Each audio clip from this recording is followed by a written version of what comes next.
As licenças. Seção 1. Disposições gerais. Artigo 128 será concedida, ao servidor, licença. Inciso 1. Para tratamento de saúde.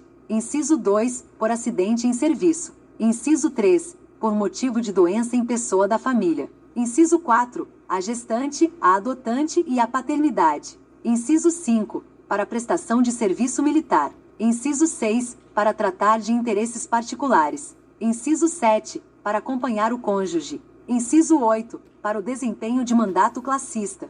Inciso 9. Prêmio por assiduidade. Inciso 10. Para concorrer a mandato público eletivo. Inciso 11. Para o exercício de mandato eletivo. Inciso 12. Especial para fins de aposentadoria. Parágrafo 1º. O servidor não poderá permanecer em licença por prazo superior a 24 meses, salvo nos casos dos incisos 7, 8 e 11 deste artigo. Parágrafo 2º. Ao servidor nomeado em comissão somente será concedida licença para tratamento de saúde, desde que haja sido submetido à inspeção médica para ingresso e julgado apto, e nos casos dos incisos 2, 3, 4, 9 e 12. Artigo 129. A inspeção será feita por médicos do órgão competente, nas hipóteses de licença para tratamento de saúde, por motivo de doença em pessoa da família e a gestante, e por junta oficial, constituída de 3 médicos nos demais casos. Seção 2. Da licença para tratamento de saúde. Artigo 130. Será concedida, ao servidor,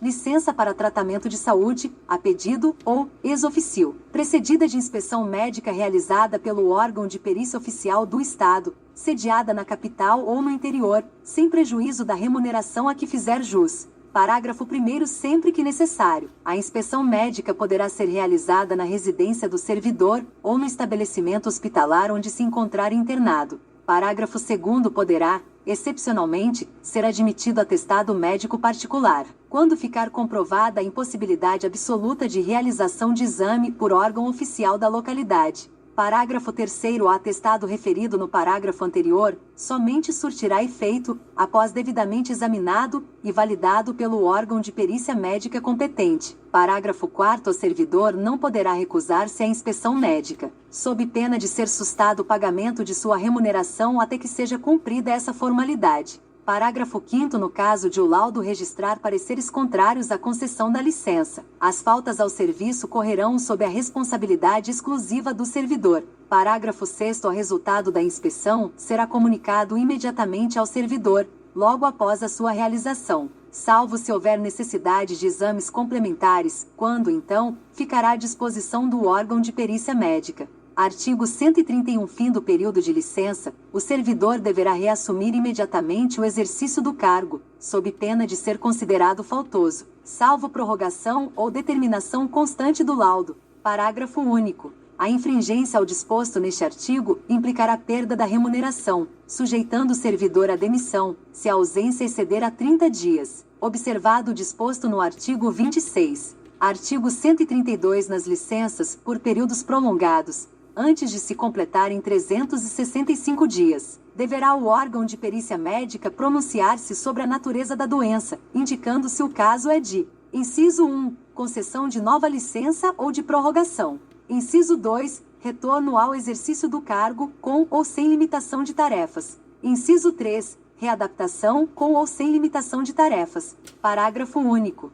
As licenças pela mesma moléstia, com intervalos inferiores a 30 dias, serão consideradas como prorrogação. Artigo 133. O atestado e o laudo da junta médica não se referirão ao nome ou à natureza da doença, devendo, porém, esta ser especificada através do respectivo código, CID. Parágrafo único. Para concessão de licença a servidor acometido de moléstia profissional, o laudo médico deverá estabelecer sua rigorosa caracterização. Artigo 134. O servidor em licença para tratamento de saúde deverá abster-se do exercício de atividade remunerada ou incompatível com seu estado, sob pena de imediata suspensão da mesma. Seção 3. Da licença por acidente em serviço. Artigo 135. O servidor acidentado em serviço será licenciado com remuneração integral, até seu total restabelecimento. Artigo 136. Configura-se acidente em serviço o dano físico ou mental sofrido pelo servidor, desde que relacionado, mediata ou imediatamente, com as atribuições do cargo. Parágrafo único. Equipara-se a acidente em serviço o dano. Inciso 1. Decorrente de agressão sofrida e não provocada pelo servidor no exercício das atribuições do cargo. Inciso 2. Sofrido no percurso da residência para o trabalho, e vice-versa.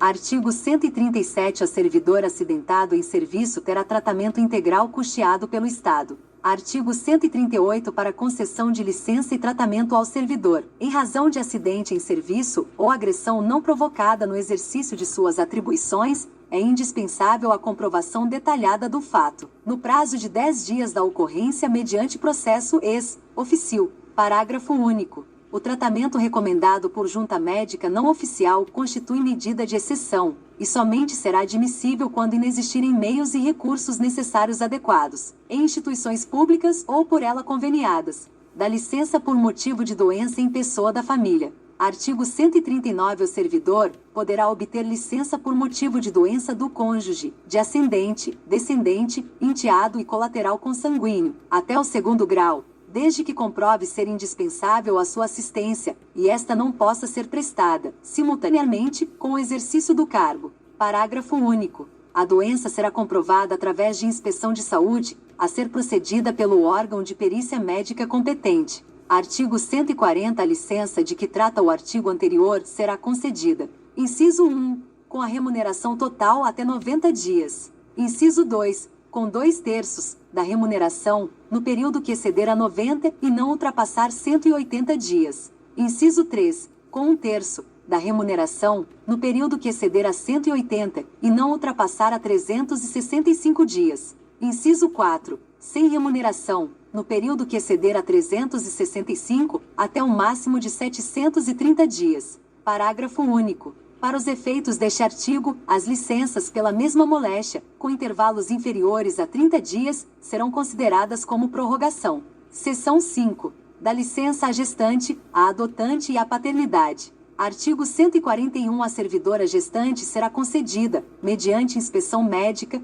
licença de 180 dias, sem prejuízo da remuneração. Parágrafo único. No caso de natimorto, decorridos 30 dias do evento, a servidora será submetida à inspeção médica e, se julgada apta, reassumirá o exercício do cargo. Artigo 142 revogado. Artigo 143. A servidora adotante será concedida licença a partir da concessão do termo de guarda ou da adoção, proporcional à idade do adotado. Inciso 1. De 0 a 2 anos, 180 dias. Inciso 2. De mais de 2 até 4 anos, 150 dias. Inciso 3. De mais de 4 até 6 anos, 120 dias. Inciso 4. De mais de 6 anos, desde que menor, 90 dias. Artigo 144. Pelo nascimento ou adoção de filho, o servidor terá direito à licença, paternidade de 15 dias consecutivos. Da licença para prestação de serviço militar. Artigo 145. Ao servidor convocado para a prestação de serviço militar será concedida licença,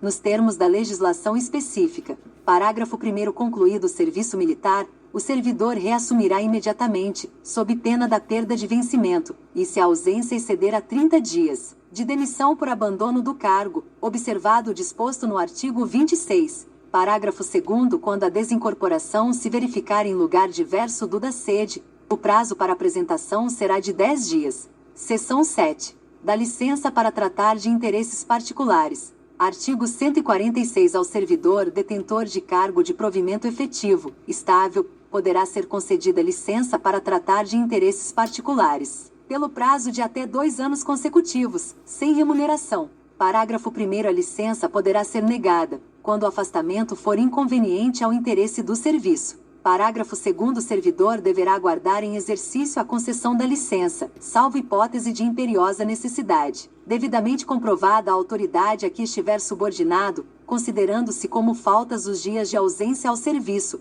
caso a licença seja negada. Parágrafo 3º. O servidor poderá, a qualquer tempo, reassumir o exercício do cargo. Parágrafo 4º. Não se concederá nova licença antes de decorridos 2 anos do término da anterior, contados desde a data em que tenha reassumido o exercício do cargo. Seção 8. Da licença para acompanhar o cônjuge. Artigo 147. O servidor detentor de cargo de provimento efetivo, estável, terá direito à licença, sem remuneração, para acompanhar o cônjuge, quando este for transferido, independentemente de solicitação própria, para outro ponto do Estado ou do território nacional, para o exterior ou para o exercício de mandato eletivo dos poderes executivo e legislativo federal, estadual ou municipal. Parágrafo 1º. A licença será concedida mediante pedido do servidor, devidamente instruído, devendo ser renovada a cada 2 anos. Parágrafo 2º. Período de licença, de que trata este artigo, não será computável como tempo de serviço para qualquer efeito. Parágrafo 3º. A mesma licença terá direito o servidor removido que preferir permanecer no domicílio do cônjuge. Artigo 148. O servidor poderá ser lotado, provisoriamente, na hipótese da transferência de que trata o artigo anterior, em repartição da administração estadual direta, autárquica ou fundacional, desde que para o exercício de atividade compatível com seu cargo. Seção 9. Da licença para o desempenho de mandato classista. Artigo 149. É assegurado ao servidor o direito à licença para o desempenho de mandato classista em central sindical, em confederação, federação, sindicato, núcleos ou delegacias, associação de classe ou entidade fiscalizadora da profissão, de âmbito estadual ou nacional, com a remuneração do cargo efetivo, observado o disposto no artigo 64, inciso 14, alínea F. Parágrafo único. A licença de que trata este artigo será concedida nos termos da lei. Seção 10. Da licença-prêmio por assiduidade. Artigo 150. Ao servidor que, por um quinquênio ininterrupto, não se houver afastado do exercício de suas funções, terá direito à concessão automática de 3 meses de licença-prêmio por assiduidade, com todas as vantagens do cargo, como se nele estivesse em exercício. Parágrafo 1º. Para os efeitos deste artigo, não serão considerados interrupção da prestação de serviço os afastamentos previstos no artigo 64, incisos 1 a 15, desta lei. Parágrafo 2º. Nos casos dos afastamentos previstos nos incisos 14, alínea B e 15 do artigo 64, somente poderão ser computados, como de efetivo exercício para os efeitos deste artigo, um período máximo de até 4 meses, para tratamento de saúde do servidor, e de até 2 meses por motivo de doença em pessoa de sua família, tudo por quinquênio de serviço público prestado ao Estado. Artigo 151. A pedido do servidor, a licença-prêmio poderá ser: inciso 1. Gozada, no todo ou em parcelas não inferiores a 1 mês, com a aprovação da chefia, considerada a necessidade do serviço. Inciso 2. Contada em dobro, como tempo de serviço para os efeitos de aposentadoria, avanços e adicionais, vedada a desconversão. Parágrafo único. Ao entrar em gozo de licença-prêmio, o servidor terá direito, a pedido, a receber a sua remuneração do mês de fruição antecipadamente. Artigo 152. A apuração do tempo de serviço normal, para efeito da formação do quinquênio, gerador do direito da licença-prêmio, será feita na forma do artigo 62 desta lei. Artigo 153. O número de servidores em gozo simultâneo de licença-prêmio não poderá ser superior a 1/3 da lotação da respectiva unidade administrativa de trabalho. Seção 11. Da licença para concorrer a mandato público eletivo e exercê-lo. Artigo 154. O servidor que concorrer a mandato público eletivo será licenciado na forma da legislação eleitoral. Artigo 155. Eleito, o servidor ficará afastado do exercício do cargo a partir da posse. Artigo 156. Ao servidor investido em mandato eletivo, aplicam-se as seguintes disposições. Inciso 1. Tratando-se de mandato federal, estadual ou distrital, ficará afastado do cargo. Inciso 2. Investido no mandato de prefeito, será afastado do cargo, sendo-lhe facultado optar pela sua remuneração. Inciso 3. Investido no mandato de vereador, havendo compatibilidade de horário, perceberá as vantagens do seu cargo, sem prejuízo da remuneração do cargo eletivo. B.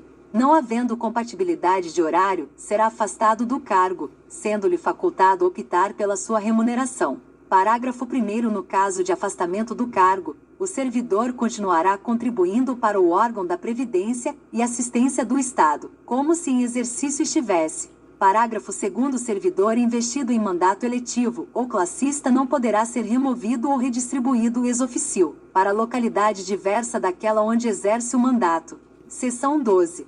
Da licença especial para fins de aposentadoria. Artigo 157. Decorridos 30 dias da data em que tiver sido protocolado o requerimento da aposentadoria, o servidor será considerado em licença especial remunerada, podendo afastar-se do exercício de suas atividades, salvo se antes tiver sido cientificado do indeferimento do pedido. Parágrafo 1º. O pedido de aposentadoria de que trata este artigo somente será considerado após terem sido averbados todos os tempos computáveis para esse fim. Parágrafo 2º. O período de duração desta licença será considerado como tempo de efetivo exercício para todos os efeitos legais. Capítulo 7.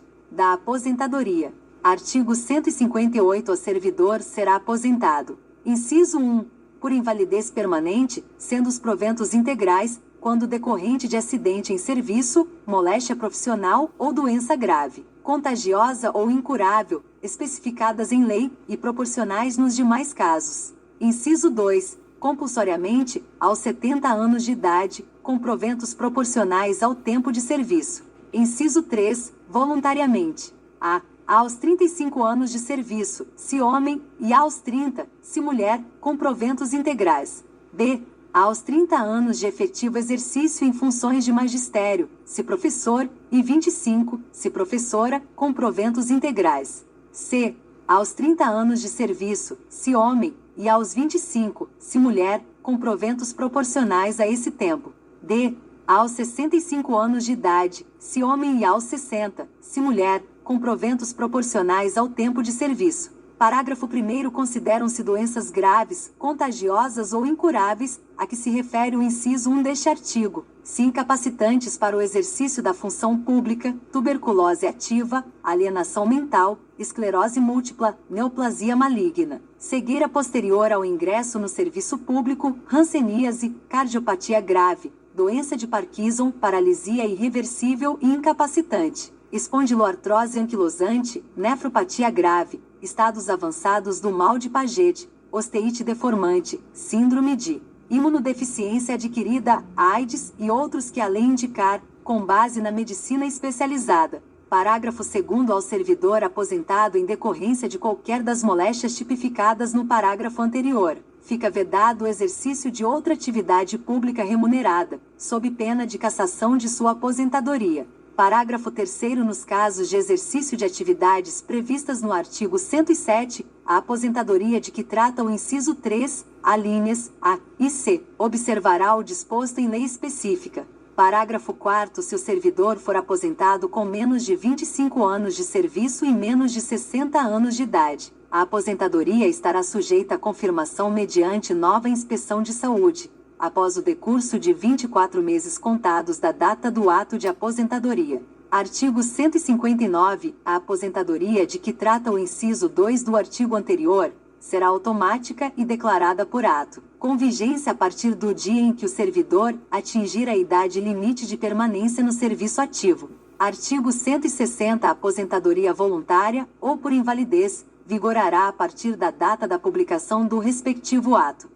Parágrafo 1º. A aposentadoria por invalidez será precedida por licença para tratamento de saúde, num período não superior a 24 meses. Parágrafo 2º. Expirado o período de licença, e não estando em condições de reassumir o exercício do cargo, ou de se proceder à sua readaptação, será o servidor aposentado. Parágrafo 3º. Ao lapso de tempo compreendido entre o término da licença e a publicação do ato da aposentadoria, será considerado como de prorrogação da licença. Artigo 161. O provento da aposentadoria será revisto na mesma proporção e na mesma data em que se modificar a remuneração dos servidores em atividade. Parágrafo único. São estendidos aos inativos quaisquer benefícios ou vantagens posteriormente concedidos aos servidores em atividade, inclusive quando decorrente da transformação ou reclassificação do cargo ou função em que se deu a aposentadoria. Artigo 162. O servidor aposentado com provento proporcional ao tempo de serviço, se acometido de qualquer das moléstias especificadas no parágrafo 1º do artigo 158, passará a perceber provento integral. Artigo 163. Com prevalência do que conferir maior vantagem, quando proporcional ao tempo de serviço, o provento não será inferior: 1. Ao salário mínimo, observada a redução da jornada de trabalho a que estava sujeito o servidor. 2. A 1/3 da remuneração da atividade nos demais casos. Artigo 164. O servidor em estágio probatório somente terá direito à aposentadoria quando invalidado por acidente em serviço, agressão não provocada no exercício de suas atribuições, acometido de moléstia profissional ou nos casos especificados no parágrafo 1º do artigo 158 desta lei. Artigo 165. As disposições relativas à aposentadoria aplicam-se ao servidor nomeado em comissão, o qual contar com mais de 5 anos de efetivo e ininterrupto exercício em cargos de provimento dessa natureza. Parágrafo único. Aplicam-se as disposições deste artigo, independentemente de tempo de serviço, ao servidor provido em comissão, quer titular de cargo de provimento efetivo, quer não, quando invalidado em consequência das moléstias enumeradas no parágrafo 1º do artigo 158, desde que tenha se submetido, antes do seu ingresso ou retorno ao serviço público, à inspeção médica prevista nesta lei, para provimento de cargos públicos em geral. Artigo 166. O servidor, vinculado à Previdência Social Federal, que não tiver nesta feito jus ao benefício da aposentadoria, será aposentado pelo Estado, na forma garantida por esta lei, permanecendo como segurado obrigatório daquele órgão previdenciário, até a implementação das condições de aposentadoria, caso em que caberá ao Estado pagar somente a diferença, se houver. Capítulo 8. Do direito de petição. Artigo 167. É assegurado ao servidor o direito de requerer, pedir reconsideração, recorrer e de representar, em defesa de direito ou legítimo interesse próprio. Artigo 168. O requerimento será dirigido à autoridade competente para decidi-lo e encaminhado por intermédio daquela que estiver imediatamente subordinado o requerente. Artigo 169. Cabe pedido de reconsideração, que não poderá ser renovado, à autoridade que houver prolatado o despacho, proferido a primeira decisão ou praticado o ato. Parágrafo 1º. O pedido de reconsideração deverá conter novos argumentos ou provas suscetíveis de reformar o despacho, a decisão ou o ato. Parágrafo 2º. O pedido de reconsideração deverá ser decidido dentro de 30 dias. Artigo 170. Caberá recurso, como última instância administrativa, do indeferimento do pedido de reconsideração. Parágrafo 1º. O recurso será dirigido à autoridade que tiver proferido a decisão ou expedido o ato.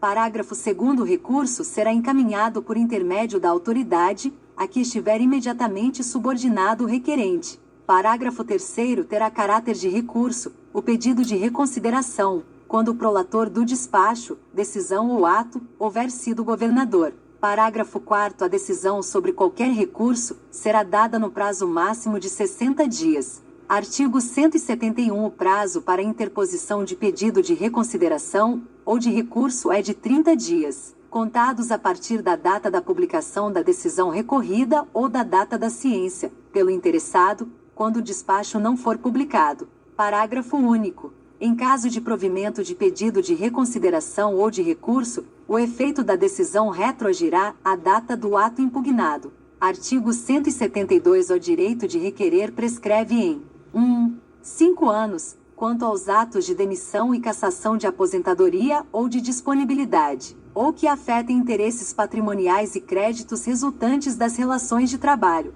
2. 120 dias nos demais casos, salvo quando, por prescrição legal, for fixado outro prazo. Parágrafo 1º. O prazo de prescrição será contado da data da publicação do ato impugnado ou da data da ciência pelo interessado, quando o ato não for publicado. Parágrafo 2º. O pedido de reconsideração e o de recurso, quando cabíveis, interrompem a prescrição administrativa. Artigo 173. A prescrição é de ordem pública, não podendo ser relevada pela administração. Artigo 174. A representação será dirigida ao chefe imediato do servidor, que, se a solução não for de sua alçada, a encaminhará a quem de direito. Parágrafo 1º. Se não for dado andamento à representação, dentro do prazo de 5 dias, poderá o servidor dirigi-la direta e sucessivamente às chefias superiores. Parágrafo 2º. A representação está isenta de pagamento de taxa de expediente. Artigo 175. Para o exercício do direito de petição, é assegurada a vista do processo ou documento, na repartição, ao servidor ou ao procurador por ele constituído. Artigo 176. São fatais e improrrogáveis os prazos estabelecidos neste capítulo, salvo motivo de força maior, devidamente comprovado. Parágrafo único. Entende-se por força maior, para efeitos do artigo, a ocorrência de fatos impeditivos da vontade do interessado ou da autoridade competente para decidir. Título 4. Do regime disciplinar. Capítulo 1. Dos deveres do servidor. Artigo 177. São deveres do servidor. Inciso 1. Ser assíduo e pontual ao serviço. Inciso 2. Tratar com urbanidade as partes, atendendo-as sem preferências pessoais. Inciso 3. Desempenhar com zelo e presteza os encargos que lhe forem incumbidos, dentro de suas atribuições. Inciso 4. Ser leal às instituições a que servir. Inciso 5. Observar as normas legais e regulamentares. Inciso 6. Cumprir as ordens superiores, exceto quando manifestamente legais. Inciso 7. Manter conduta compatível com a moralidade administrativa. Inciso 8. Atender com presteza a o público em geral, prestando as informações requeridas que estiverem a seu alcance, ressalvadas as protegidas por sigilo. B. A expedição de certidões requeridas, para defesa de direito ou esclarecimento de situações de interesse pessoal. C. As requisições para a defesa da fazenda pública. Inciso 9. Representar ou levar ao conhecimento da autoridade superior as irregularidades de que tiver conhecimento, no órgão em que servir, em razão das atribuições do seu cargo. Inciso 10. Zelar pela economia do material que lhe for confiado e pela conservação do patrimônio público. Inciso 11. Observar as normas de segurança e medicina do trabalho estabelecidas, bem como o uso obrigatório dos equipamentos de proteção individual, EP, que lhe forem confiados. Inciso 12. Providenciar para que esteja sempre em dia no seu assentamento individual, seu endereço residencial e sua declaração de família. Inciso 13. Manter espírito de cooperação com os colegas de trabalho. Inciso 14. Representar contra a ilegalidade, omissão ou abuso de poder. Parágrafo 1º. A representação de que trata o inciso 14 será encaminhada pela via hierárquica e apreciada pela autoridade superior, aquela contra a qual é formulada, assegurando-se ao representando ampla defesa. Parágrafo 2º. Será considerado como coautor o superior hierárquico que, recebendo denúncia ou representação a respeito de irregularidades no serviço, ou de falta cometida por servidor, seu subordinado, deixar de tomar as providências necessárias à sua apuração. Capítulo 2. Das proibições. Artigo 178. Ao servidor é proibido. Inciso 1. Referir-se, de modo depreciativo, em informação, parecer ou despacho, às autoridades e a atos da administração pública estadual, podendo, porém, em trabalho assinado, criticá-los do ponto de vista doutrinário ou da organização do serviço. Inciso 2. Retirar, modificar ou substituir, sem prévia permissão da autoridade competente, qualquer documento ou objeto existente na repartição. Inciso 3. Ausentar-se do serviço durante o expediente sem prévia autorização do chefe imediato. Inciso 4. Ingerir bebidas alcoólicas durante o horário de trabalho ou drogar-se, bem como apresentar-se em estado de embriaguez ou drogado ao serviço. Inciso 5. Atender pessoas na repartição para tratar de interesses particulares, em prejuízo de suas atividades. Inciso 6. Participar de atos de sabotagem contra o serviço público. Inciso 7. Entregar-se a atividades político-partidárias nas horas e locais de trabalho. Inciso 8. Opor resistência injustificada ao andamento de documento e processo ou execução de serviço. Inciso 9. Promover manifestação de apreço ou desapreço no recinto da repartição. Inciso 10. Exercer ou permitir que subordinado seu exerça atribuições diferentes das definidas em lei ou regulamento como próprias do cargo ou função, ressalvados os encargos de chefia e as comissões legais. Inciso 11. Celebrar contrato de natureza comercial, industrial ou civil de caráter oneroso com o Estado, por si ou como representante de outrem. Inciso 12. Participar de gerência ou administração de empresa privada, de sociedade civil ou exercer comércio, exceto na qualidade de acionista, cotista ou comanditário, salvo quando se tratar de função de confiança de empresa, da qual participe o Estado. caso em que o servidor será considerado como exercendo cargo em comissão. Inciso 13. Exercer, mesmo fora do horário de expediente, emprego ou função em empresa, estabelecimento ou instituição que tenha relações industriais com o Estado em matéria que se relacione com a finalidade da repartição em que esteja lotado. Inciso 14. Manter sob sua chefia imediata, encargo ou função de confiança, cônjuge ou parente até o 2º grau civil, ressalvado o disposto no artigo 267. Inciso 15. Cometer, a pessoas estranhas à repartição, fora dos casos previstos em lei, o desempenho de encargos que competirem a si ou a seus subordinados.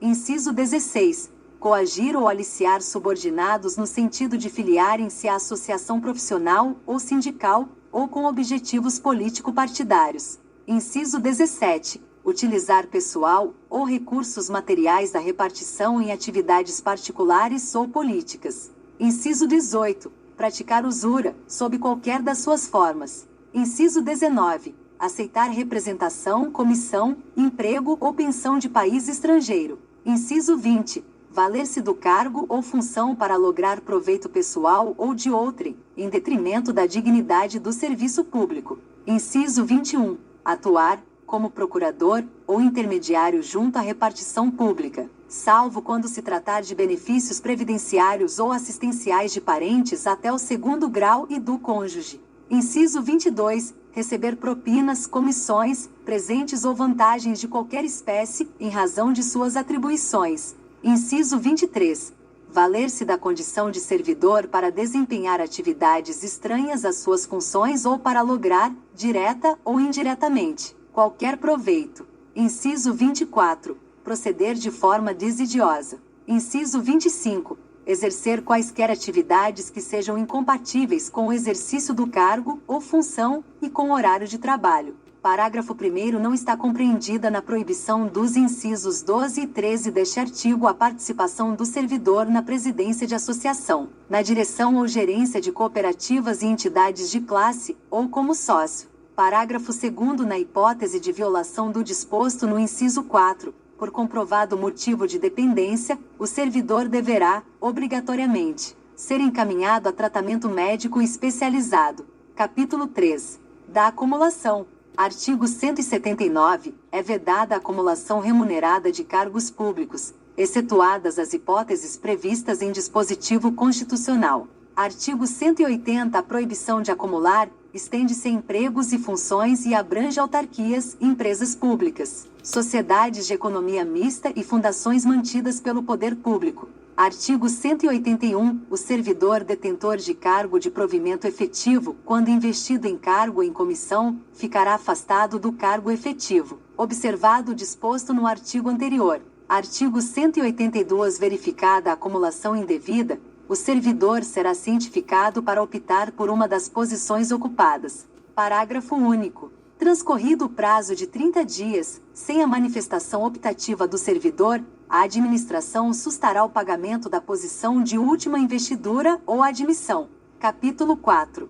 Das responsabilidades. Artigo 183. Pelo exercício irregular de suas atribuições, o servidor responde civil, penal e administrativamente. Artigo 184. A responsabilidade civil decorre de ato omissivo ou comissivo, doloso ou culposo, que importe em prejuízo à fazenda estadual ou a terceiros. Parágrafo 1º. A indenização de prejuízo causado ao erário somente será liquidada na forma prevista no artigo 82, na falta de outros bens que assegurem a execução do débito pela via judicial. Parágrafo 2º. Tratando-se de dano causado a terceiros, responderá o servidor perante a Fazenda Pública, em ação regressiva. Parágrafo 3º. A responsabilidade penal abrange os crimes e contravenções imputadas ao servidor nesta qualidade. Artigo 185. A responsabilidade civil administrativa resulta de ato omissivo ou comissivo praticado no desempenho do cargo ou função.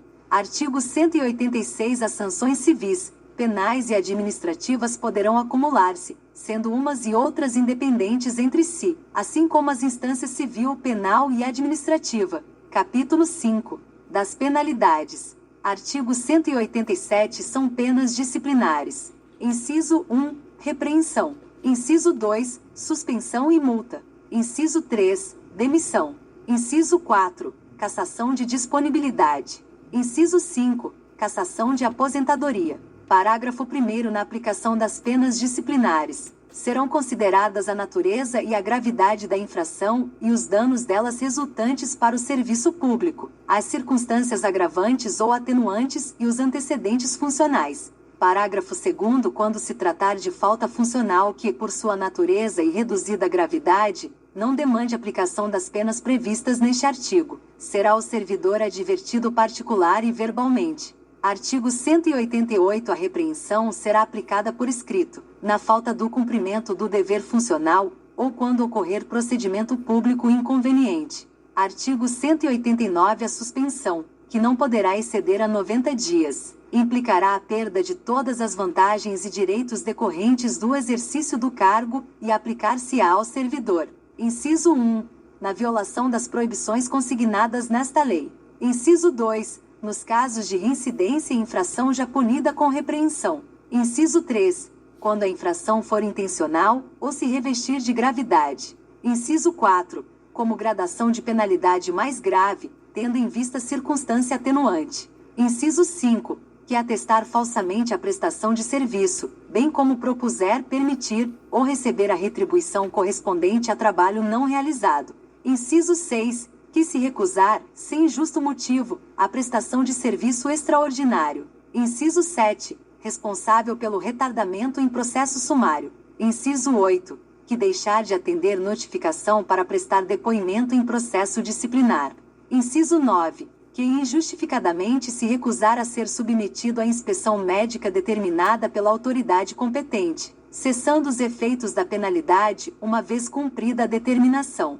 Parágrafo 1º. A suspensão não será aplicada enquanto o servidor estiver afastado por motivo de gozo de férias regulamentares ou em licença por qualquer dos motivos previstos no artigo 128. Parágrafo 2º. Quando houver conveniência para o serviço, a pena de suspensão poderá ser convertida em multa na base de 50%, por dia de remuneração, obrigando-se o servidor a permanecer em exercício durante o cumprimento da pena. Parágrafo 3º. Os efeitos da conversão da suspensão em multa não serão alterados, mesmo que ao servidor seja assegurado afastamento legal remunerado durante o respectivo período. Parágrafo 4º. A multa não acarretará prejuízo na contagem do tempo de serviço, exceto para fins de concessão de avanços, gratificações adicionais de 15% e 25% e licença-prêmio. Artigo 190. Os registros funcionais de advertência, repreensão, suspensão e multa serão automaticamente cancelados após 10 anos, desde que, neste período, o servidor não tenha praticado nenhuma nova infração. Parágrafo único. O cancelamento do registro na forma deste artigo não gerará nenhum direito para fins de concessão ou revisão de vantagens. Artigo 191. O servidor será punido com pena de demissão nas hipóteses de: inciso 1. Ineficiência ou falta de aptidão para o serviço, quando verificada a impossibilidade de readaptação. Inciso 2. Indisciplina ou insubordinação grave ou reiterada. Inciso 3. Ofensa física contra qualquer pessoa, cometida em serviço, salvo em legítima defesa própria ou de terceiros. Inciso 4. Abandono de cargo em decorrência de mais de 30 faltas consecutivas. Inciso 5. Ausências excessivas ao serviço em número superior a 60 dias, intercalados, durante um ano. Inciso 6. Improbidade administrativa. Inciso 7. Transgressão de quaisquer proibições dos incisos 17 a 24 do artigo 178, considerada a sua gravidade, efeito ou reincidência. Inciso 8. Falta de exação no desempenho das atribuições, de tal gravidade que resulte em lesões pessoais ou danos de monta. Inciso 9. Incontinência pública e conduta escandalosa na repartição. Inciso 10. Acumulação ilegal de cargos, empregos ou funções públicas. Inciso 11. Aplicação irregular de dinheiro público. Inciso 12. Reincidência na transgressão prevista no inciso 5 do artigo 189. Inciso 13. Lesão aos cofres públicos e dilapidação do patrimônio estadual. Inciso 14. Revelação de segredo, do qual se apropriou em razão do cargo, ou de fato ou informação de natureza sigilosa de que tenha conhecimento, salvo quando se tratar de depoimento em processo judicial, policial ou administrativo disciplinar. Inciso 15. Corrupção passiva nos termos da lei penal. Inciso 16. Exercer advocacia administrativa. Inciso 17. Prática de outros crimes contra a administração pública. Parágrafo único. A demissão será aplicada, também, ao servidor que, condenado por decisão judicial transitada em julgado, incorrer na perda da função pública na forma da lei penal. Artigo 192. O ato que demitir o servidor mencionará sempre o dispositivo legal em que se fundamentar. Artigo 193. Atendendo à gravidade da falta, a demissão poderá ser aplicada com a nota a bem do serviço público, a qual constará sempre no ato de demissão fundamentado nos incisos 10 a 14 do artigo 191. Artigo 194. Uma vez submetido a inquérito administrativo, o servidor só poderá ser exonerado, a pedido, ou aposentado voluntariamente, depois da conclusão do processo, no qual tenha sido reconhecida sua inocência. Parágrafo único. Excetua-se do disposto neste artigo o servidor estável processado por abandono de cargo ou por ausências excessivas ao serviço. Artigo 195. Será cassada a aposentadoria ou a disponibilidade do servidor que, inciso 1, houver praticado na atividade falta punível com a pena de demissão. Inciso 2. Infringir a vedação prevista no parágrafo 2º do artigo 158. Inciso 3. Incorrer na hipótese do artigo 53. Artigo 196. Para aplicação das penas disciplinares são competentes: inciso 1. O governador do Estado em qualquer caso. Inciso 2. Os secretários de Estado, dirigentes de autarquias e de fundações de direito público, e os titulares de órgãos diretamente subordinados ao governador, até a de suspensão e multa limitada ao máximo de 30 dias. Inciso 3. Os titulares de órgãos diretamente subordinados aos secretários de Estado, dirigentes de autarquias e de fundações de direito público até suspensão por 10 dias. Inciso 4. Os titulares de órgãos em nível de supervisão e coordenação, até suspensão por 5 dias. Inciso 5. As demais chefias, em caso de repreensão. Artigo 197. A ação disciplinar prescreverá em: inciso 1. 6 meses, quanto à repreensão. Inciso 2 a 12 meses, nos casos de suspensão ou multa. Inciso 3, 18 meses, por abandono de cargo ou faltas sucessivas ao serviço. Inciso 4, 24 meses, quanto às infrações puníveis com cassação de aposentadoria ou disponibilidade e demissão. Parágrafo 1º. O prazo de prescrição começa a fluir a partir da data do conhecimento do ato por superior e hierárquico. Parágrafo 2º. Quando as faltas constituírem, também, crime ou contravenção, a prescrição será regulada pela lei penal. Título 5. Do processo administrativo disciplinar. Capítulo 1. Das disposições gerais. Artigo 198. A autoridade que tiver ciência de irregularidade no serviço público estadual, ou prática de infração funcional, é obrigada a promover sua apuração imediata, mediante meios sumários ou processo administrativo disciplinar, no prazo de 10 dias, sob pena de se tornar corresponsável, assegurada ampla defesa ao acusado. Artigo 199. As denúncias sobre irregularidade serão objeto de averiguação, desde que contenham a identidade do denunciante e sejam formuladas por escrito, para fins de confirmação da autenticidade. Parágrafo único. Quando o fato narrado não configurar evidente infração disciplinar ou ilícito penal, a denúncia deverá ser arquivada por falta de objeto material passível de ensejar qualquer punição consignada nesta lei. Artigo 200. As irregularidades e as infrações funcionais serão apuradas por meio de: inciso 1. Sindicância, quando os dados forem insuficientes para sua determinação, ou para apontar o servidor faltoso, ou sendo este determinado, não for a falta confessada, documentalmente provada ou manifestamente evidente. Inciso 2. Inquérito administrativo, quando a gravidade da ação ou omissão torne o autor passível das penas disciplinares de suspensão por mais de 30 dias, demissão, cassação de aposentadoria ou de disponibilidade, ou ainda, quando na sindicância ficar comprovada a ocorrência de irregularidades ou falta funcional grave, mesmo sem indicação de autoria. Capítulo 2. Da sindicância. Artigo 201. Toda autoridade estadual é competente para, no âmbito da jurisdição do órgão sob sua chefia, determinar a realização de sindicância, de forma sumária, a qual deverá ser concluída no prazo máximo de 30 dias úteis, podendo ser prorrogado por até igual período. Parágrafo 1º. A sindicância será sempre cometida a servidor de hierarquia igual ou superior à do implicado, se houver. Parágrafo 2º. O sindicante desenvolverá o encargo em tempo integral, ficando dispensado de suas atribuições normais até a apresentação do relatório final, no prazo estabelecido neste artigo. Artigo 202. O sindicante efetuará diligências necessárias ao esclarecimento da ocorrência e indicação do responsável, ouvido, preliminarmente, o autor da representação e o servidor implicado, se houver. Parágrafo 1º. Reunidos os elementos coletados, o sindicante traduzirá no relatório as suas conclusões gerais, indicando, se possível, o provável culpado, qual a irregularidade ou transgressão praticada,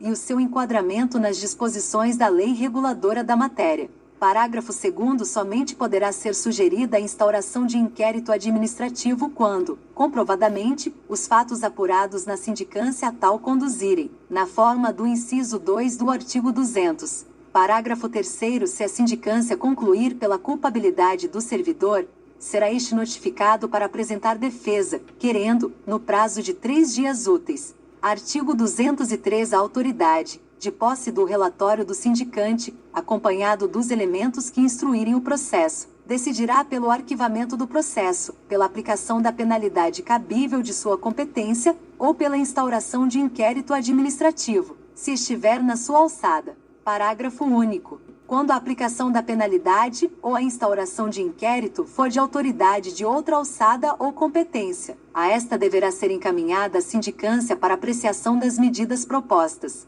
Capítulo 3. Do afastamento preventivo. Artigo 204. Como medida cautelar, e a fim de que o servidor não venha influir na apuração da irregularidade ou infração funcional, a autoridade instauradora do processo administrativo disciplinar poderá determinar o afastamento preventivo do exercício das atividades do seu cargo, pelo prazo de até 60 dias, sem prejuízo da remuneração. Parágrafo único. O afastamento poderá ser prorrogado por igual período, fim do qual cessarão definitivamente os seus efeitos, mesmo que o processo administrativo disciplinar ainda não tenha sido concluído. Capítulo 4. Do processo administrativo disciplinar em espécie. Artigo 205. O processo administrativo disciplinar é o instrumento utilizado no Estado para apurar responsabilidade de servidor por irregularidade ou infração praticada no exercício de suas atribuições, ou que tenha relação direta com o exercício do cargo em que se encontre efetivamente investido. Artigo 206. O processo administrativo disciplinar será conduzido por comissão composta de 3 servidores estáveis, com formação superior, sendo pelo menos um com titulação em ciências jurídicas e sociais, designados pela autoridade competente, que indicará, dentre eles, o seu presidente. Parágrafo 1º. O presidente da comissão designará, para secretariá-la, um servidor que não poderá ser escolhido entre os componentes da mesma. Parágrafo 2º. Os membros da comissão não deverão ser de hierarquia inferior à do indiciado, nem estarem ligados ao mesmo por qualquer vínculo de subordinação.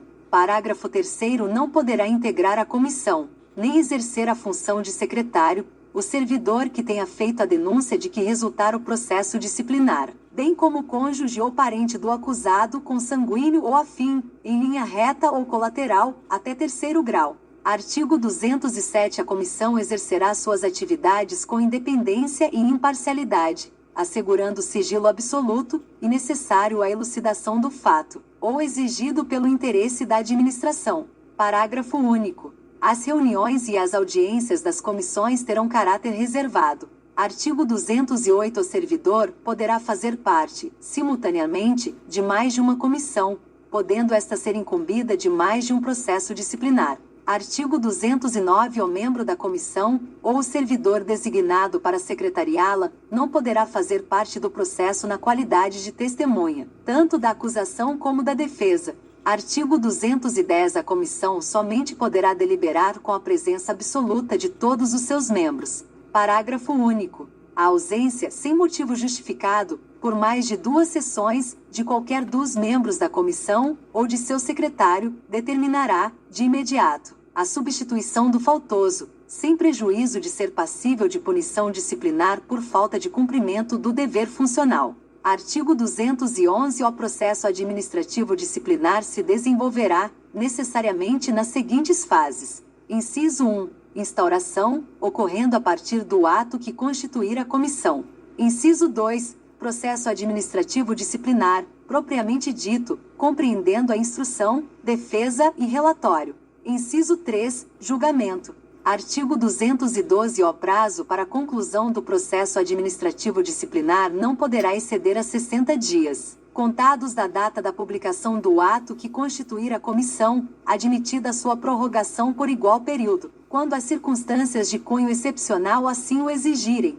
Parágrafo 1º. Sempre que necessário, a comissão desenvolverá seus trabalhos em tempo integral, ficando seus membros e respectivo secretário dispensados de suas atividades normais, até a entrega do relatório final. Parágrafo 2º. As reuniões da comissão serão registradas em atas, detalhando as deliberações adotadas. Artigo 213. O processo administrativo disciplinar, instaurado pela autoridade competente para aplicar a pena disciplinar, deverá ser iniciado no prazo de 5 dias úteis, contados da data em que for publicada a designação dos membros da comissão. Artigo 214. Todos os termos lavrados pelo secretário da comissão, tais como autuação juntada, intimação, conclusão, data, vista, recebimento de certidões, compromissos, terão formas processuais, resumindo-se tanto quanto possível. Artigo 215. Será feita por ordem cronológica de apresentação toda e qualquer juntada aos autos, devendo o presidente rubricar as folhas acrescidas. Artigo 216. Figurará sempre, nos autos do processo, a folha de antecedentes do indiciado. Artigo 217. No processo administrativo disciplinar, poderá ser arguida suspeição, que se regerá pelas normas da legislação comum. Artigo 218. Quando ao servidor se imputar crime praticado na esfera administrativa, a autoridade que determinar a instauração do processo administrativo disciplinar providenciará para que se instaure, simultaneamente, o inquérito policial. Parágrafo único. Idêntico procedimento compete à autoridade policial, quando se tratar de crime praticado fora da esfera administrativa. Artigo 219. As autoridades administrativas e policiais se auxiliarão mutuamente, para que ambos os inquéritos se concluam dentro dos prazos fixados nesta lei. Artigo 220. A absolvição do processo crime, a que for submetido o servidor, não implicará na permanência ou retorno do mesmo ao serviço público se, em processo administrativo disciplinar regular, tiver sido demitido em virtude de prática de atos que o inabilitem moralmente para aquele serviço. Artigo 221. Acarretarão a nulidade do processo: a determinação de instauração por autoridade incompetente. b. A falta de citação ou notificação, na forma determinada nesta lei. c. Qualquer restrição à defesa do indiciado. d. A recusa injustificada de promover a realização de perícias ou quaisquer outras diligências convenientes ao esclarecimento do processo. e os atos da comissão praticados apenas por um dos seus membros. f. Acréscimos ao processo depois de elaborado o relatório da comissão sem nova vista ao indiciado. g. Rasuras e emendas não ressalvadas em parte substancial do processo. Artigo 222. As irregularidades processuais que não constituírem 5 vícios substanciais insanáveis, suscetíveis de influírem na apuração da verdade ou decisão do processo, não determinarão a sua nulidade. Artigo 223. A nulidade poderá ser arguida durante ou após a formação da culpa, devendo fundar-se a sua arguição em texto legal, sob pena de ser considerada inexistente. Capítulo 5.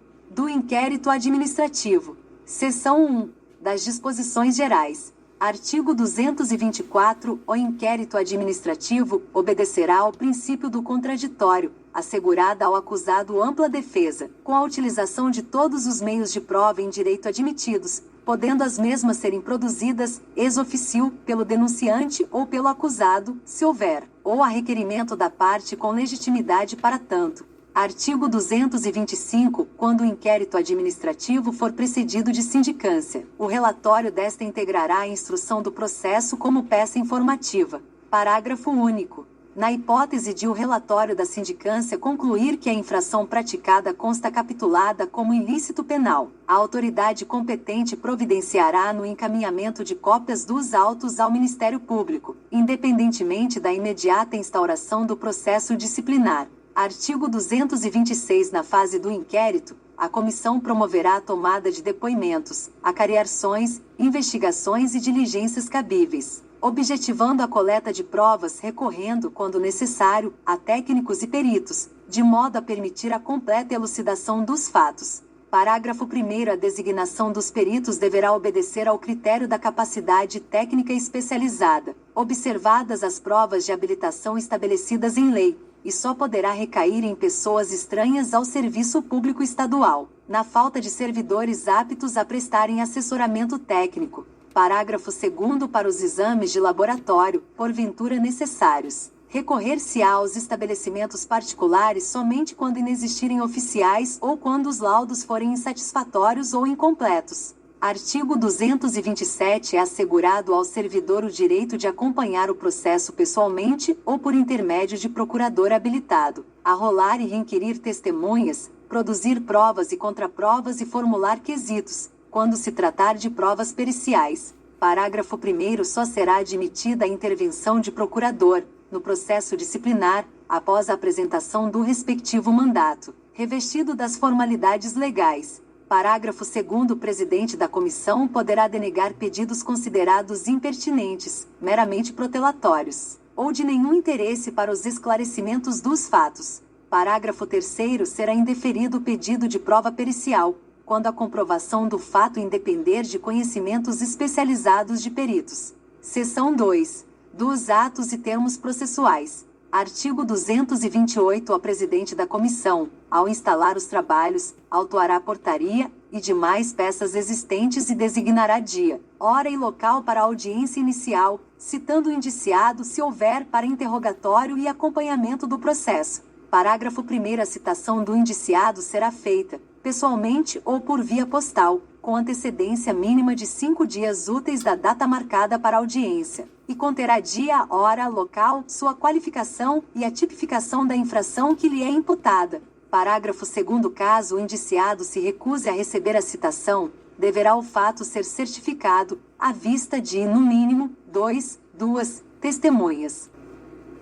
Parágrafo 3º. Achando-se o indiciado em lugar incerto e não sabido, a citação será feita por edital, publicada no órgão oficial por 3 vezes, com prazo de 15 dias úteis, contados a partir da primeira publicação, juntando-se comprovante ao processo. Parágrafo 4º. Quando houver fundada suspeita de ocultação do indiciado, proceder-se-á à citação por hora certa, na forma dos artigos 227 a 229 do Código de Processo Civil. Parágrafo 5º. Estando o indiciado afastado do seu domicílio e conhecido seu endereço em outra localidade, a citação será feita por via postal, em carta registrada, juntando-se ao processo o comprovante do registro e o aviso de recebimento. Parágrafo 6º. A citação pessoal, as intimações e as notificações serão feitas pelo secretário da comissão, apresentando ao destinatário o instrumento correspondente em 2 vias para que, retendo uma delas, passe recibo devidamente datado na outra. Parágrafo 7º. Quando o indiciado comparecer voluntariamente junto à comissão, será dado como citado. Parágrafo 8º. Não havendo indiciado, a comissão intimará as pessoas, servidores ou não, que presumivelmente possam esclarecer a ocorrência, objeto do inquérito. Artigo 229. Na hipótese de a comissão entender que os elementos do processo são insuficientes para bem caracterizar a ocorrência, poderá ouvir previamente a vítima ou o denunciante da irregularidade ou infração funcional. Artigo 230. Feita a citação, e não comparecendo o indiciado, o processo prosseguirá à revelia, com defensor dativo designado pelo presidente da comissão, procedendo-se da mesma forma com relação ao que se encontra em lugar incerto, e não sabido ou afastado da localidade de seu domicílio. Artigo 231. O indiciado tem o direito, pessoalmente ou por intermédio de defensor, a assistir aos atos probatórios que se realizarem perante a comissão, requerendo medidas que julgar convenientes. Parágrafo único. O indiciado poderá requerer ao presidente da comissão a designação de defensor dativo, caso não o possuir. Artigo 232. O indiciado, dentro do prazo de 5 dias úteis após o interrogatório, poderá requerer diligência, produzir prova documental e arrolar testemunhas, até o máximo de 8. Parágrafo 1º. Se as testemunhas de defesa não forem encontradas e o indiciado, dentro do prazo de 3 dias úteis, não indicar outras em substituição, prosseguir-se-á nos demais termos do processo. Parágrafo 2º. No caso de mais de um indiciado, cada um deles será ouvido separadamente, podendo ser promovida a cariação, sempre que divergirem em suas declarações. Artigo 233. As testemunhas serão intimadas a depor mediante mandado expedido pelo presidente da comissão, devendo a pôr seus cientes na segunda via, a qual será anexada ao processo. Parágrafo único. Se a testemunha for servidor público, a expedição do mandado será remetida ao chefe da repartição onde servir, com a indicação do dia, hora e local em que procederá a inquirição. Artigo 234. Serão assegurados transportes diárias. Inciso 1. Ao servidor convocado para prestar depoimento, fora da sede de sua repartição, na condição de denunciante, indiciado ou testemunha. Inciso 2. Aos membros da comissão e ao secretário da mesma, quando obrigados a se deslocarem da sede dos trabalhos, para a realização de missão essencial, ao esclarecimento dos fatos. Artigo 235. O depoimento será prestado oralmente e reduzido a termo, não sendo lícito a testemunha trazê-lo por escrito, sendo-lhe, porém, facultada breve consulta a apontamentos. Parágrafo 1º. As testemunhas serão inquiridas separadamente, se possível no mesmo dia, ouvindo-se previamente as apresentadas pelo denunciante, a seguir, as indicadas pela comissão e, por último, as arroladas pelo indiciado. Parágrafo 2º. Na hipótese de depoimentos contraditórios ou divergentes entre si, proceder-se-á à cariação dos depoentes. Parágrafo 3º. Antes de depor, a testemunha será qualificada, declarando o nome, estado civil, profissão, se é parente e em que grau, de alguma das partes, ou quais suas relações com qualquer delas.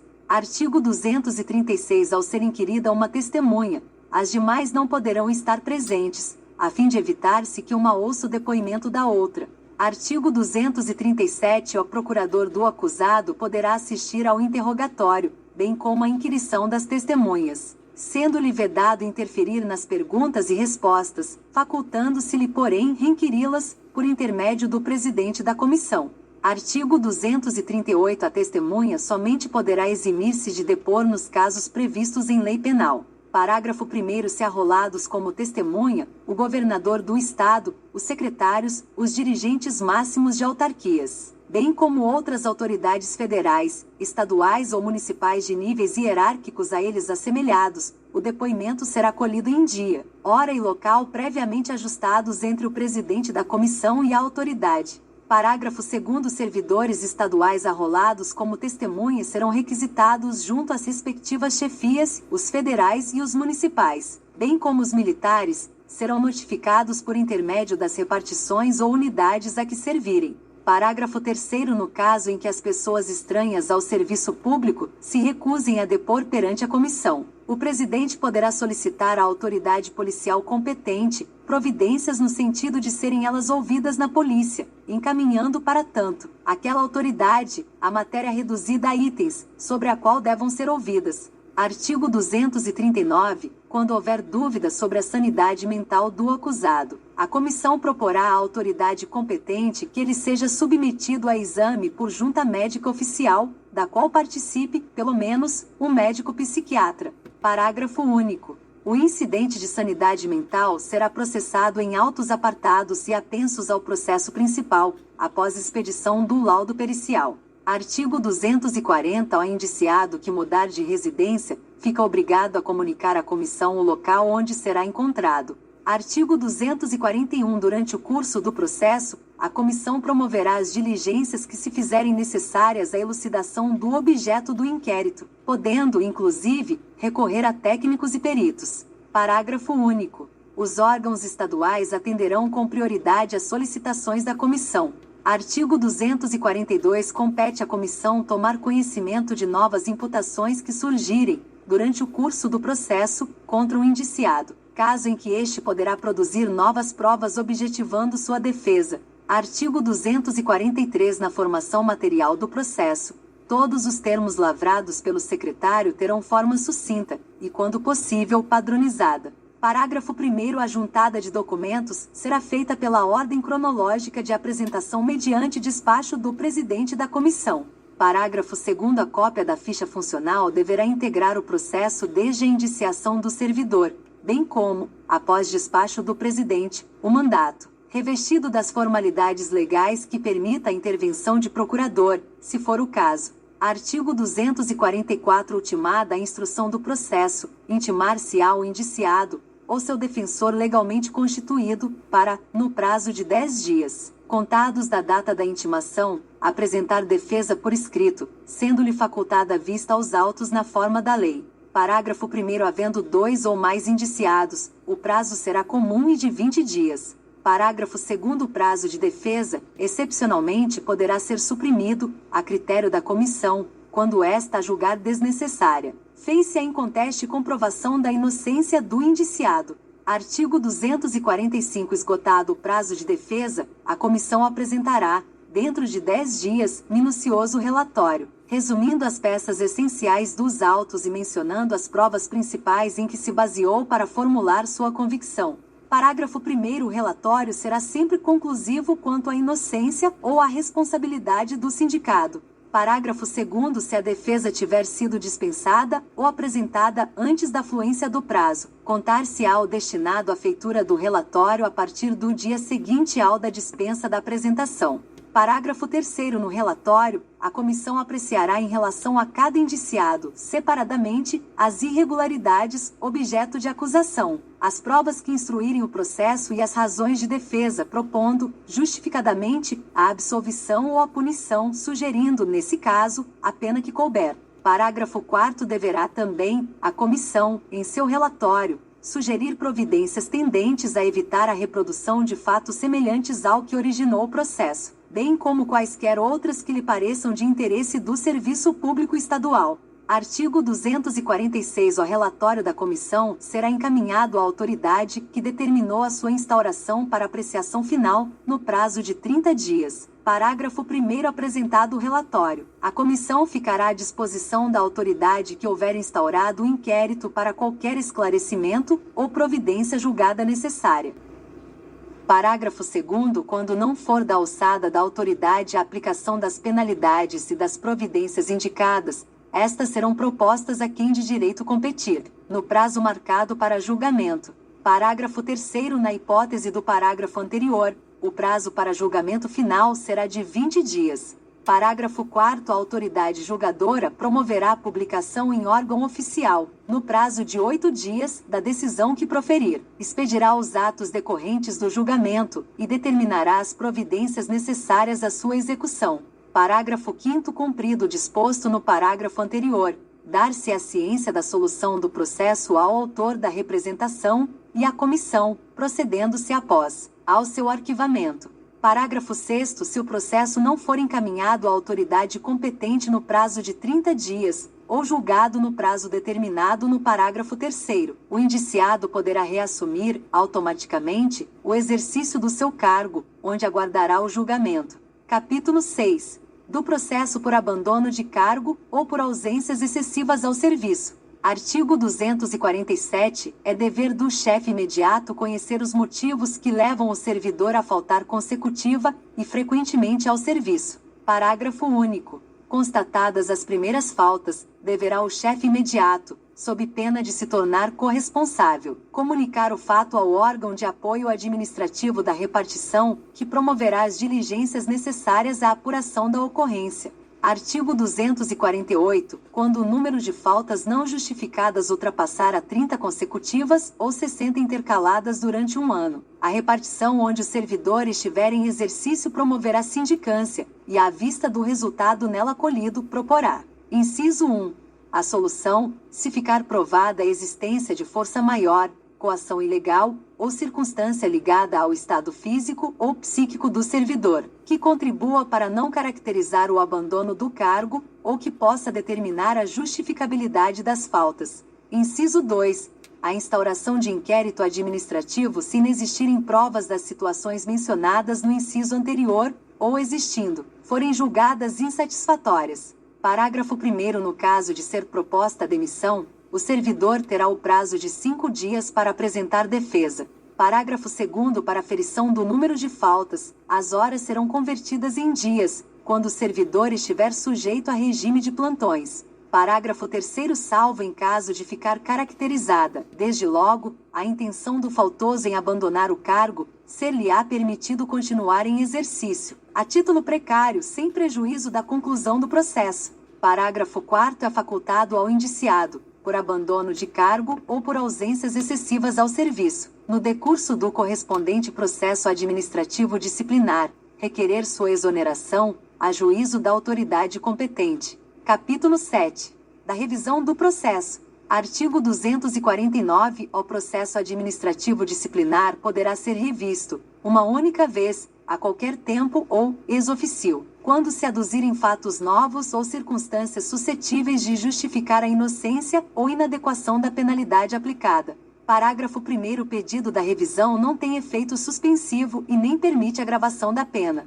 Parágrafo 2º. Em caso de falecimento, ausência ou desaparecimento do servidor, qualquer pessoa de sua família poderá requerer revisão do processo. Parágrafo 3º. No caso de incapacidade mental, a revisão poderá ser requerida pelo respectivo curador. Artigo 250. No processo revisional, o ônus da prova cabe ao requerente. Artigo 251. O requerimento de revisão do processo será dirigido ao secretário de Estado ou à autoridade equivalente que, se autorizar, encaminhará o pedido ao órgão ou entidade onde se originou o processo disciplinar.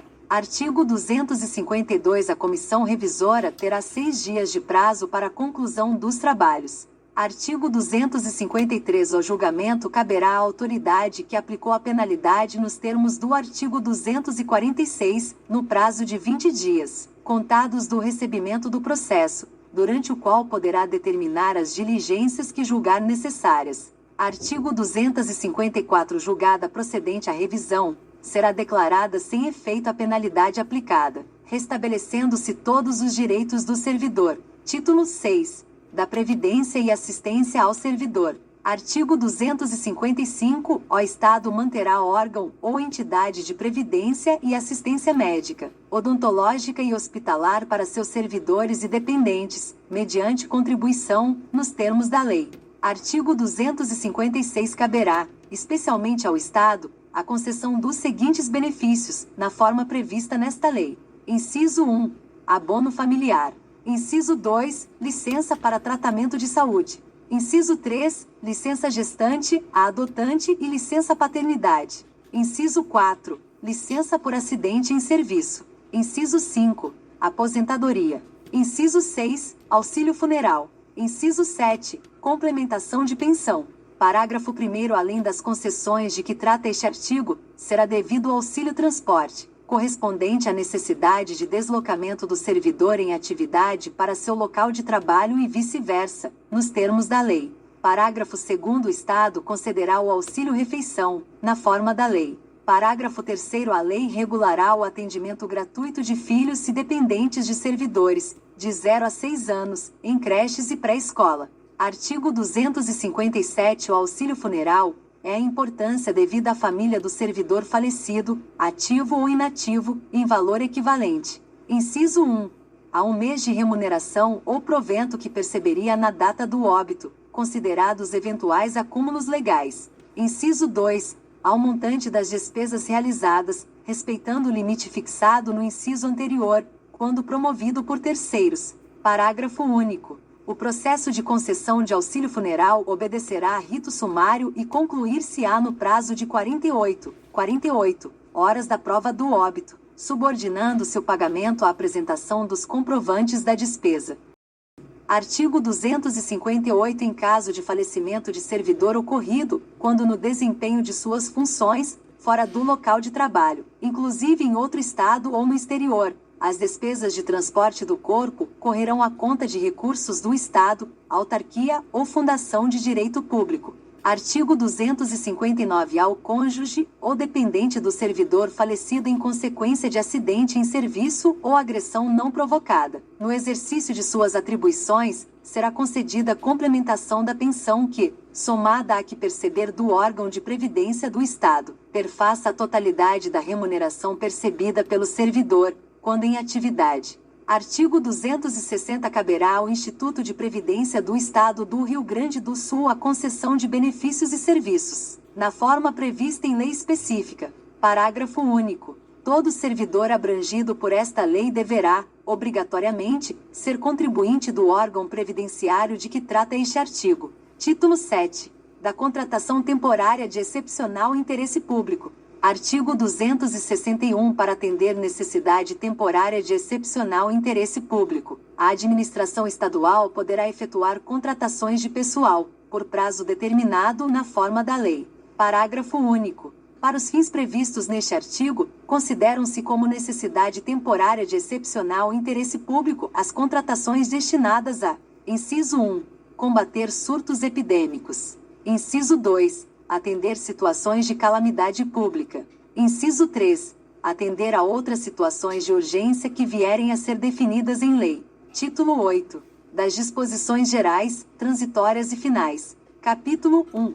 Das disposições gerais. Artigo 262. O dia 28 de outubro é consagrado ao servidor público estadual. Artigo 263. Poderão ser conferidos, no âmbito da administração estadual, autarquia e fundações de direito público, prêmios pela apresentação de ideias, inventos ou trabalhos que possibilitem o aumento da produtividade e a redução de custos operacionais, bem como concessão de medalhas, diploma de honra ao mérito, condecoração e louvor, na forma do regulamento. Artigo 264. Os prazos previstos nesta lei serão contados em dias corridos, excluindo-se o dia do começo e incluindo-se o do vencimento, ficando prorrogado para o primeiro dia útil seguinte, o prazo vencido em dia em que não haja expediente. Parágrafo único. Os avanços e os adicionais de 15%, 15% e 25%, 25%, serão pagos a partir do primeiro dia do mês em que for completado o período de concessão.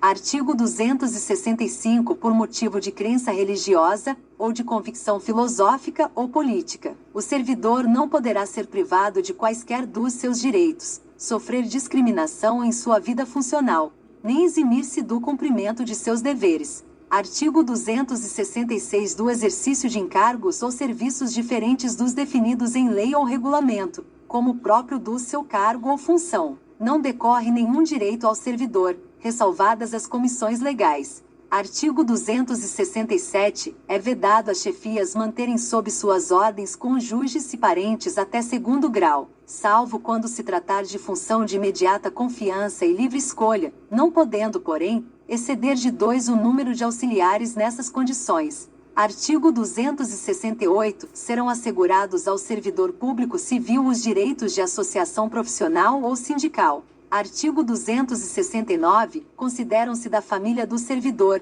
além do cônjuge e filhos, quaisquer pessoas que vivam às suas expensas e constem no seu assentamento individual. Parágrafo único. Equipara-se ao cônjuge, a companheira ou companheiro que comprove união estável como entidade familiar. Artigo 270. A atribuição de qualquer direito e vantagem, cuja concessão dependa de ato ou portaria do governador do Estado, ou de outra autoridade com competência para tal, somente produzirá efeito a partir da data da publicação no órgão oficial. Artigo 271. Os servidores estaduais, no exercício de suas atribuições, não estão sujeitos a sanções disciplinares por crítica irrogada em quaisquer escritos de natureza administrativa. Parágrafo único. A requerimento do interessado, poderá a autoridade suprimir as críticas irrogadas. Artigo 272. O servidor que esteja sujeito à fiscalização de órgão profissional, e for suspenso do exercício da profissão,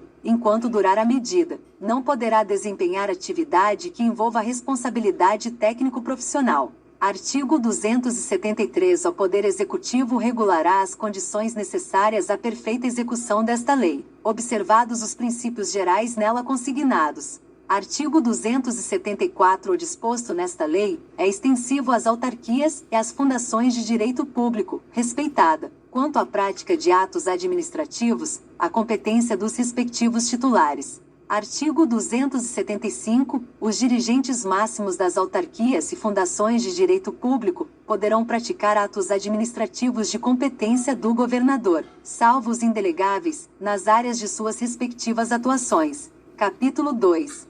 Das disposições transitórias e finais. Artigo 276. Ficam submetidos ao regime jurídico instituído por esta lei, na qualidade de servidores públicos, os servidores estatutários da administração direta, das autarquias e das fundações de direito público, inclusive os interinos e extranumerários, bem como os servidores estabilizados vinculados à consolidação das leis do trabalho, aprovada pelo Decreto-Lei nº 5.452, de 1º de maio de 1943. Parágrafo 1º. Os servidores seletistas de que trata o caput deverão manifestar, formalmente, no prazo de 90 dias após a promulgação desta lei, a opção de não integrarem o regime jurídico por esta estabelecido. Parágrafo 2º. Os cargos ocupados pelos nomeados interinamente e as funções correspondentes aos extranumerários e contratados de que trata este artigo ficam transformados em cargos de provimento efetivo, em classe inicial, em número certo, operando-se automaticamente a transposição dos seus ocupantes, observada a identidade de denominação e equivalência das atribuições com cargos correspondentes dos respectivos quadros de pessoal. Parágrafo 3º. Nos órgãos em que já exista sistema de promoção para servidores seletistas, a transformação da respectiva função será para o cargo de provimento efetivo em classe correspondente. Parágrafo 4º. Os cargos de provimento efetivo resultantes das disposições deste artigo, excetuados da norma de que trata o artigo 6º desta lei, serão extintos à medida que vagarem. Parágrafo 5º. Para efeitos de aplicação deste artigo, não serão consideradas as situações de fato em desvio de função. Parágrafo 6º. Os contratados por prazo determinado terão seus contratos extintos, após o vencimento do prazo de vigência.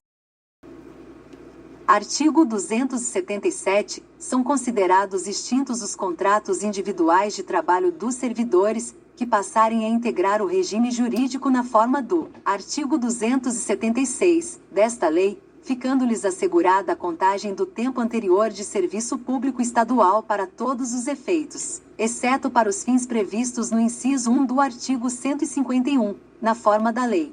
Parágrafo 1º. O servidor que houver implementado o período aquisitivo que lhe assegure o direito a férias no regime anterior, será obrigado a gozá-las, imediatamente aplicando-se ao período restante o disposto no parágrafo 2º deste artigo. Parágrafo 2º. Para integralizar o período aquisitivo de férias regulamentares de que trata o parágrafo 1º do artigo 67, será computado um 12 avós, por mês de efetivo exercício no regime anterior. Artigo 278. Os saldos das contas vinculadas do Fundo de Garantia do Tempo de Serviço dos servidores seletistas que passarem a integrar o regime jurídico na forma do artigo 276 desta lei, poderão ser sacados nas hipóteses previstas pela legislação federal vigente sobre a matéria. Parágrafo único.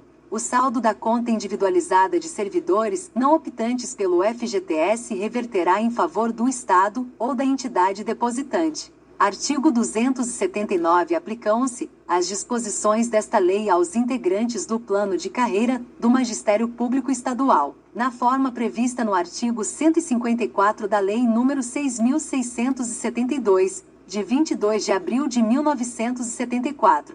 Artigo 280. As disposições da Lei nº 7.366, de 29 de março de 1980, que não conflitarem com os princípios estabelecidos por esta lei, permanecerão em vigor até a edição de lei complementar, prevista no artigo 134 da Constituição do Estado do Rio Grande do Sul. Artigo 281. A exceção de que trata o artigo 1º, se estende aos empregados portuários e hidroviários, vinculados à entidade responsável pela administração de portos de qualquer natureza, hidrovias e obras de proteção e regularização, que continuarão a adotar o regime da Lei nº 4.860/65, a legislação trabalhista, a legislação portuária federal e a Política Nacional de Salários, observado o quadro de pessoal próprio. Artigo 282. A diferença de proventos, instituída pelo Decreto-Lei nº 1.14546, estendida às autarquias pela Lei nº 1.851/52 e Ato 206/76, DPREC, aplica-se ao pessoal contratado diretamente sob regime jurídico trabalhista do Departamento Estadual de Portos, Rios e Canais, vinculado à Previdência Social Federal. Parágrafo único.